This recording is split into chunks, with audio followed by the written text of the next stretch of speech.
तेल पर भारत को झुकाने की कोशिश कर रहा था अरब। पाकिस्तान के पक्ष में दबाव बनाने की रची गई साजिश।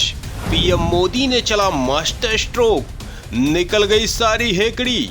दोस्तों, पीएम मोदी ने कहा था कि ये नया भारत है जो ना तो आंख उठाकर बात करता है और ना ही आंख झुकाकर बात करता है। ये देश अब आंख से आंख मिलाकर बात करता है और तब दुनिया ने इसे केवल भाषण समझने की गलती कर दी थी। अरब देशों में जब तक तेल नहीं मिला था तब तक वहां खाने के लाले पड़े थे। चारों तरफ केवल भुखमरी और गरीबी थी। लेकिन जब से इन देशों में तेल मिल गया तो ये भिखारी देश आज दुनिया को ऐसा रुतबा दिखा रहे हैं जैसे इनसे रईस कोई है ही नहीं।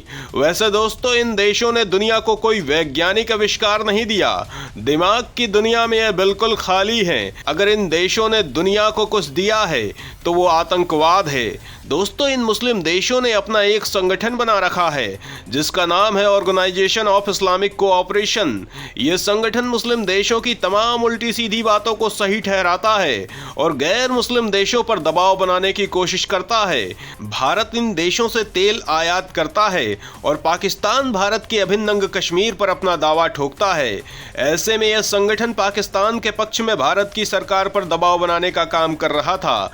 पीएम मोदी ने सत्ता में आने के बाद इस वैश्विक रणनीति को समझा और मजबूत कदम उठाना शुरू किया, जिसके बाद से इन देशों की हेकड़ी अब निकल गई है और अब इन देशों ने पाकिस्तान की वजह से देश से पंगा लेना छोड़ दिया है, क्योंकि इसका अंजाम वो भुगत चुके हैं।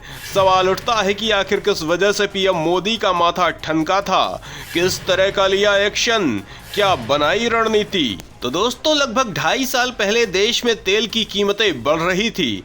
तब भारत ने देश के दूसरे सबसे बड़े तेल सप्लायर सऊदी अरब से ये डील करनी चाहिए थी कि वो देश को तेल सप्लाई बढ़ा दे। लेकिन तब सऊदी ने चाल चलते हुए तेल सप्लाई कम कर दी थी और देश में तेल महंगा हो गया था। यहाँ तक कि धर्मेंद्र प्रधान तत्कालीन पेट्रोलियम मंत्री ने इस मामले में सऊदी अरब की यात्रा भी की थी, लेकिन सऊदी नहीं माना था। इसके बाद से पीएम मोदी को मामले की खबर मिलने के बाद रणनीति बनाई गई कि अरब देशों से तेल आयात को कम से कम करना है, वहीं तेल पर निर्भरता को कम से कम करना है। इसके बाद जब रूस ने यूक्रेन पर हमला किया, उसके बाद हालात तुरंत बदल गए।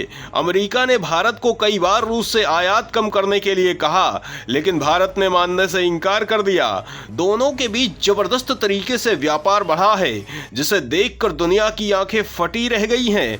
भारतीय उद्योग और वाणिज्य मंत्रालय के आंकड़ों के अनुसार रूसी मीडिया स्पुतनिक ने बताया कि पहली तिमाही में रूस और भारत के बीच व्यापार 17.5 बिलियन डॉलर के उच्च स्तर पर पहुंच गया। वहीं दोनों देशों के बीच एक्सचेंज पहली बार 50 बिलियन अमेरिकी डॉलर से अधिक हो गया। जनवरी में व्यापार 6 बिलियन डॉलर और फरवरी में 5.2 बिलियन डॉलर था, जो मार्च में साल दर साल 7.6% की उल्लेखनीय वृद्धि के साथ 6.3 बिलियन डॉलर हो गया।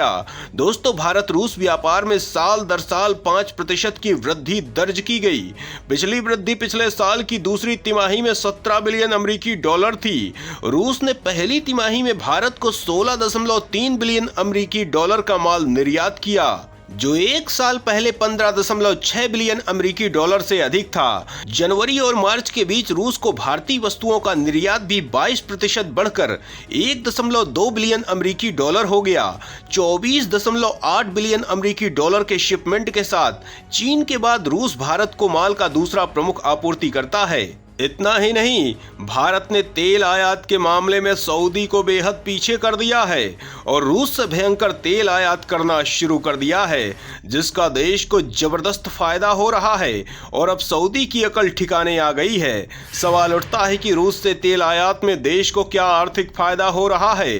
सऊदी की अकल अब कैसे ठिकाने पर आ गई है, रूस क्यों दे रहा है भयंकर ऑफर। तो दोस्तों, इस बारे में जानने के लिए वीडियो को आखिरी तक देखिए।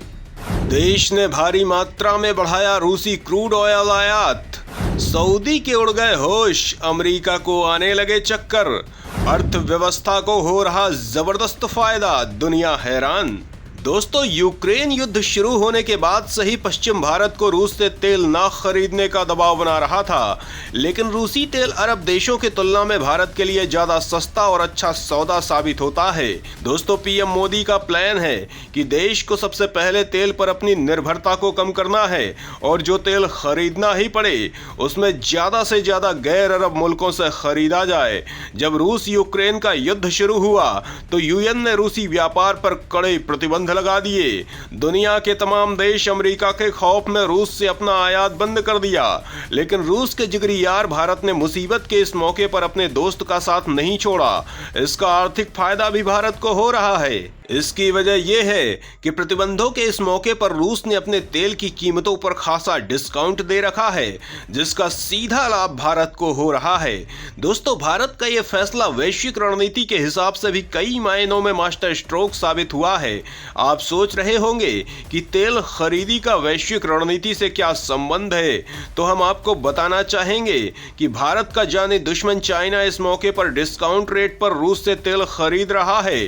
तेल किसी भी देश की अर्थव्यवस्था में बहुत बड़ी भूमिका निभाता है। ऐसे में अगर भारत रूस से तेल नहीं खरीदता तो सस्ते रूसी तेल की धौंस चाइना भारत को दिखाता।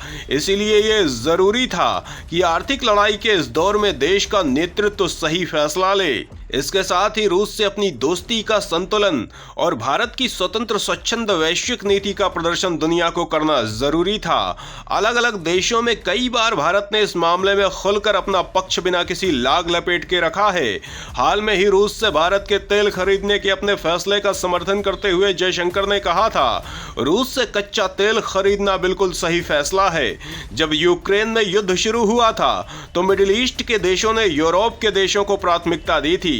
हमारे पास ऐसे में क्या विकल्प था? या तो हमें तेल नहीं मिलता क्योंकि सारा तेल यूरोप के देश ही खरीद रहे थे, या फिर हम अधिक कीमतों पर तेल खरीदते। जयशंकर ने कहा, ऐसी स्थिति में भारत ने रूस से कच्चा तेल खरीदकर बाजार में तेल की कीमतों को स्थिर करने का काम किया है और हाल ही में जो आंकड़े आए हैं उन्हें देखकर यूरोप की आंखें फटी जा रही हैं, क्योंकि देश ने रूस से रिकॉर्ड तेल आयात बढ़ा दिया है। दोस्तों, मई में भारत का रूसी तेल आयात 10 महीने के उच्चतम स्तर पर पहुंच गया है, क्योंकि यूक्रेनी ड्रोन हमलों की वजह से रूस की तेल फैक्ट्री को नुकसान पहुंचा है और रूस ज्यादा से ज्यादा तेल बेचने को मजबूर हो गया है। रिपोर्ट के अनुसार भारतीय रिफाइनर्स ने मई में कुल 1.96 मिलियन बैरल प्रतिदिन रूसी कच्चे तेल का आयात किया है, जो पिछले साल जुलाई के बाद से सबसे ज्यादा है और अप्रैल में आयात की गई मात्रा से लगभग 3% ज्यादा है। भारत लगातार 5 महीनों में रूसी तेल का आयात बढ़ाता जा रहा है, जो मई महीने में भी जारी रहा। दूसरी तरफ सऊदी अरब, जो एक वक्त भारत को तेल बेचने के मामले में दूसरे नंबर पर था, वो अब तीसरे नंबर पर आ गया है और भारत ने सऊदी अरब से तेल खरीदना काफी कम कर दिया है। भारत ने सऊदी से तेल आयात 13% और कम कर दिया है और मई महीने में सऊदी से भारत ने सिर्फ 0.55 मिलियन बीपीडी ही तेल खरीदा है, जो पिछले साल सितंबर के बाद सबसे कम है। दोस्तों, भारत के इस रवैये से सऊदी अरब का दिमाग ठीक हो गया है और अब वो अपनी हद पहचान गया है। यही वजह है कि जब कुछ दिन पहले भिखारी शहबाज सऊदी गए तो बार बार उकसाने पर भी सऊदी ने कश्मीर के मुद्दे पर कुछ भी बोलने से दूरी बनाए रखी, जो पीएम मोदी की मजबूत रणनीति को दर्शाता है। तो दोस्तों, इस बारे में आप क्या सोचते हैं, कमेंट करके जरूर बताएं।